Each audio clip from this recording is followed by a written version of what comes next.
విమర్శలు వస్తున్నాయి. దీనికి సంబంధించి కోర్టుకు వెళ్ళడం జరిగింది. కోర్టు కూడా జనసేనకి అనుకూలంగా కూడా మాట్లాడిన తర్వాత, అంటే తీర్పు వచ్చిన తర్వాత అటు ఎలక్షన్ కమిషన్ కూడా జనసేనకే మొగ్గు చూపినప్పటికీ కూడా తర్వాత కొన్ని పరిణామాల వల్ల మళ్ళీ తర్వాత స్వతంత్ర అభ్యర్థులకి ఫ్రీ సింబల్గా దీన్ని కేటాయించడం పట్ల కూడా సర్వత్రా విమర్శలు వ్యక్తం అవుతున్నాయి. అయితే ఫ్రీ సింబల్స్ విషయాన్ని గురించి మనం చూసుకుందాం. ఏదైతే 2019 ఎన్నికల్ని గనక మనం ఒకసారి పరిశీలిస్తే గనక అప్పుడు జనసేన గాజు గ్లాస్ గుర్తుగా తీసుకుంది. అసలు ఈ సింబల్స్ టెన్షన్ గురించి మాట్లాడే ముందు సింబల్స్ని ఎలా కేటాయిస్తారు? ఆల్రెడీ రికగ్నైజ్డ్ పార్టీలు ఉంటాయి. అంటే మనం జాతీయ స్థాయిలో చూసుకుంటే బీజేపీ కావచ్చు, టీడీపీ కావచ్చు, ఆ తర్వాత కాంగ్రెస్ కావచ్చు. మరి ఇటు రాష్ట్ర వ్యాప్తంగా చూసుకుంటే తెలంగాణలో అయితే బీఆర్ఎస్, ఆంధ్రప్రదేశ్లో వైఎస్ఆర్సీపీ, అటు టీడీపీ పరంగా ఇలా చూసుకున్నా కూడా కొన్ని రికగ్నైజ్డ్ పార్టీలు ఆల్రెడీ గతంలో పోటీ చేసి ఒక గుర్తు మీద గెలిచినటువంటి పార్టీలకి అవే సింబల్స్ని వాళ్ళు కేటాయించడం జరుగుతుంది. ఇవి రికగ్నైజ్డ్ పార్టీస్, రిజిస్టర్ పార్టీస్. కానీ కొంతమంది కొత్తగా పార్టీలను పెట్టి, ఎగ్జాంపుల్కి జనసేన కొత్తగా పార్టీలు పెడతారు లేదా స్వతంత్ర అభ్యర్థులుగా పోటీ చేయాలనుకుంటారు. సో అలాంటి వాళ్ళకి ఫ్రీ సింబల్స్ నుంచి వాళ్ళ గుర్తుల్ని తీసుకోవడం అనేది జరుగుతుంది. తర్వాత ఒకే గుర్తుపై ఒకరిద్దరు కూడా గుర్తు కావాలనుకున్నప్పుడు దానిలో డ్రా తీసి ఎవరికైతే వస్తుందో వాళ్ళకి కేటాయించడం, లేదా అదే పార్టీలో ఎవరైనా గతంలో ఎమ్మెల్యేగా ఎవరైనా గెలుపొందిన, ఎంపీగా గెలుపొందిన వాళ్ళకి ఆ గుర్తుని కేటాయించడం జరుగుతుంది. అయితే ఇక్కడ ఆల్రెడీ నామినేషన్ల పర్వం అయిపోయింది. ఆ జనసేనకి సంబంధించి గాజు గ్లాస్ గుర్తుపై గతంలో కూడా పోటీ చేయడం జరిగింది. సో ఇప్పటికీ కూడా చూసుకుంటే కనుక దాన్ని ఒక ఫ్రీ సింబల్గా తీసుకొచ్చి రాష్ట్రంలో ప్రస్తుతం కలవరానికి గురి చేస్తుందని మనం చెప్పుకోవచ్చు. అయితే దీనికి సంబంధించి ఇవాళ ఈ హాట్ టాపిక్లో జాయిన్ అవ్వడానికి మనకి గెస్ట్లు రెడీగా ఉన్నారు. తిరుత్తని వేణుగోపాల్ గారు, వైసీపీ నాయకులు, సుజాత గారు, జనసేన నాయకురాలు, దాసరి శేషు గారు, టీడీపీ నుండి జాయిన్ అవుతున్నారు. ముందుగా సుజాత్ గారు, good morning and welcome to the hot topic అండి. సో అదేవిధంగా తిరుత్తని వేణుగోపాల్ గారు గుడ్ మార్నింగ్, దాసరి శేషు గారు జాయిన్ అవుతారు మరి కాసేపట్లో.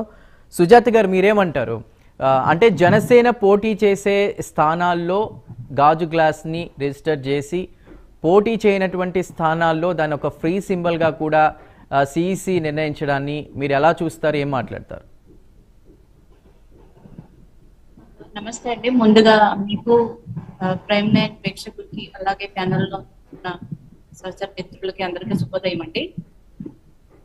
ఈ జనసేన గ్లాస్ సింబల్ ని ఫ్రీ సింబల్ గా పెట్టడం ఏదైతే ఉందో, అంటే కొన్ని చోట్ల ఇప్పుడు మేము కూటమిగా టీడీపీ జనసేన కూటమిగా పోటీ చేస్తున్నాము.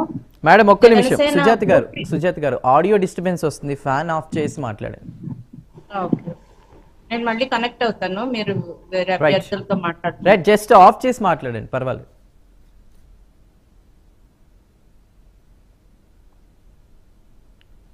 రైట్, వేణుగోపాల్ గారు, సుజాత్ గారు వచ్చేలోపు మీరేమంటారు? అంటే ఆల్రెడీ జనసేన పోటీ చేసే స్థానాలు ఏవైతే ఉన్నాయో అక్కడ జనసేనకి రిజిస్టర్ చేసి పోటీ చేయని స్థానాల్లో ఇప్పుడు దీన్ని ఫ్రీ సింబల్గా ట్రీట్ చేయడాన్ని మీరు ఎలా చూస్తున్నారు?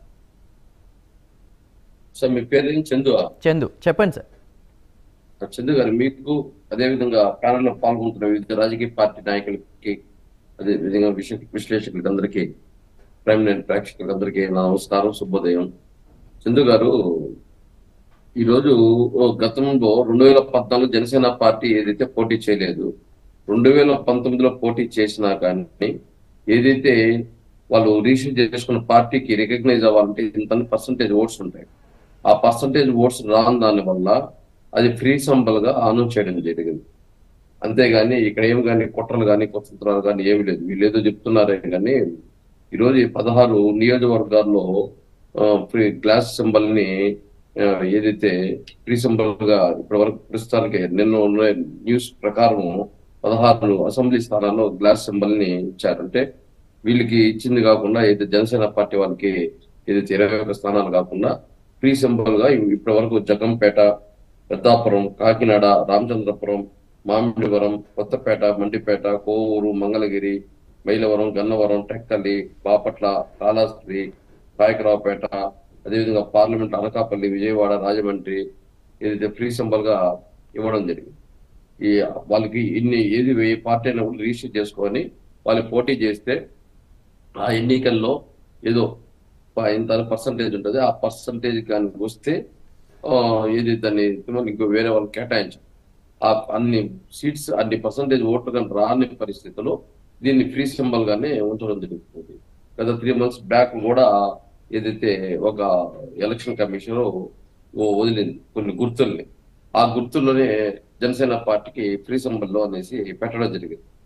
వీళ్ళు అయినా కూడా మేము 21 స్థానాలు నిలబెడుతున్నాం కాబట్టి దీన్ని మాకే కేటాయించాలి, వేరే వాళ్ళకి కేటాయించకూడదు అని చెప్పేసి ఒక అర్జీ పెట్టుకోవడం వల్ల ఆ 21 స్థానాల్లో మాత్రం వీళ్ళకే కేటాయించారు. మిగిలిన స్థానాల్లో మాత్రం దాన్ని ఫ్రీ సింబల్ గా చేయడం జరిగింది చందు గారు. అదేవిధంగా ఈరోజు ఏదో కుట్రతో కుతంత్రాలతో జగన్మోహన్ రెడ్డి గారు దాన్ని ఏదైతే ఓట్లు చీల్చే ప్రయత్నంతో దీన్ని ఫ్రీ సింబల్ గా ప్రయత్నం చేస్తున్నారంటే, ఏదైనా చేస్తే గీస్తే కేంద్ర ప్రభుత్వం అండతో రిక్వెస్ట్ చేసుకుని వాళ్ళు కేంద్ర ప్రభుత్వం మోడీ గారిని రిక్వెస్ట్ చేసుకుని పొత్తులతో పోతున్న చంద్రబాబు నాయుడు చేయాలి, లేకపోతే పవన్ కళ్యాణ్ వీళ్ళు చేయాలి. కానీ జగన్మోహన్ రెడ్డి గారికి కేంద్ర ఎన్నికల అధికారులు పలికే పరిస్థితి ఉన్నది. వాళ్ళు మనం చెప్తే దాన్ని చేసింది. ఆ ఫ్రీ సింబల్ అనేది ఇప్పుడు కాదు, గత 3 నెలలు 3-4 months బిఫోరే రిలీజ్ చేయడం జరిగింది ఏదైతే ఫ్రీ సింబల్స్ ఉన్నాయి అనేసి చంద్ర గారు.